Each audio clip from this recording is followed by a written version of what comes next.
पिछली लोकसभा यानी साल 2004 से 2009 के बीच संसद में कामकाज के लिए आवंटित समय में से महज 20% वक्त में ही कामकाज हो पाया। ये आंकड़े आज एक गैर सरकारी संगठन नेशनल सोशल वॉच कोएलिशन ने आज नई दिल्ली में जारी किए। प्रशासन और विकास पर नागरिकों के लिए जारी इस रिपोर्ट में विधेयकों पर चर्चा में हिस्सा लेने वाले सांसदों की तादाद में आई कमी पर भी चिंता जताई गई है। पिछली यानी 14वीं लोकसभा में विधायी कार्य के लिए कुल आवंटित समय में से केवल 20% समय ही कामकाज हो सका। संसद से ये जुड़े आंकड़े जारी किए हैं एक गैर सरकारी संगठन नेशनल सोशल वॉच कोएलिशन ने।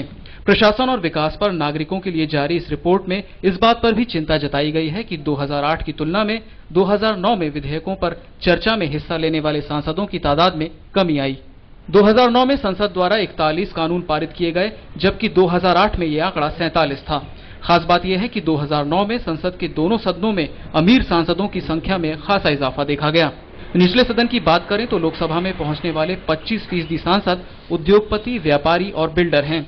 चौंकाने वाली बात यह है कि संसद में सबसे ज्यादा हाजिर रहने वाले और सवाल पूछने वाले 10 सांसदों में से 5 इस बार संसद भी नहीं पहुंच पाए। रिपोर्ट जारी करते हुए शहरी विकास मंत्री जयपाल रेड्डी ने कहा कि इस मामले में मीडिया की अहम भूमिका है, जहां सांसद खबरों का हिस्सा केवल विवादों को लेकर ही बनते हैं। जो मेहनत करके सदन में बात करते हैं और बिल्स पे बात करते हैं, उसका रिपोर्टिंग मीडिया में होता नहीं। मैं समझता हूं पार्लियामेंटेरियंस को और लेजिस्लेटर्स को एंकरेज करने का बहुत ही आसान तरीका है, मीडिया उनके स्पीचेस को रिपोर्ट करे। हालांकि सारे आंकड़े निराश करने वाले भी नहीं हैं। 2009 में लोकसभा में बजट पर 95 घंटे चर्चा हुई, जो 2008 की तुलना में कहीं ज्यादा थी। इस दौरान सदन की कार्यवाही में शामिल सांसद भी बढ़े और उनके सवाल भी। इस रिपोर्ट में न्यायपालिका से जुड़े मुद्दों को भी उठाया गया है।